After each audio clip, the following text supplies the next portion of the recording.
Na mtazamaji, gavana wa kaunti ya Kwale Fatuma Achani amezindua rasmi uchimbaji wa visima 28 vya maji vinavyotumia nishati ya jua katika maeneo mbalimbali ya kaunti hiyo. Akizungumza katika kijiji cha Jeza, eneo la Tsimba Golini huko Matuga, kaunti ya Kwale, katika uzinduzi huo, gavana Achani amesema kwamba serikali yake hadi kufikia sasa imechimba zaidi ya visima 100 na kujenga mabwawa 70 katika maeneo ya Matuga, Msambweni, Samburu, Kinango na Lungalunga. Uchimbaji wa visima hivyo unatekelezwa kwa ushirikiano na shirika la kawi nchini la REF.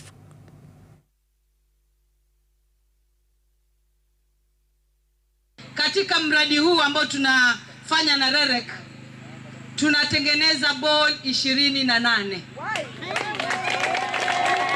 ndani ya jimbo hili. Kuna kwengine ambako bore zimewekwa hand pump, tulitengeneza tukaweka hand pump.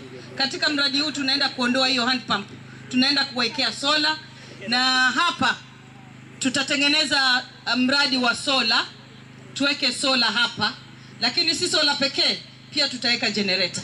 My work here today is to hand over the site to the contractor so that the work can start.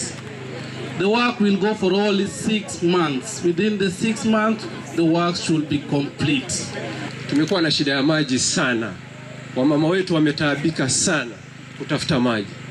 Hizi pipe za Kenya Water tulikuwa tunapata mara moja kwa mwezi, tena ni kwa masaa tu kidogo. Lakini saa hii, kwa vile huu mradi utafunguliwa hapa, ukiwa tayari, tutasaidika vya kutosha sana.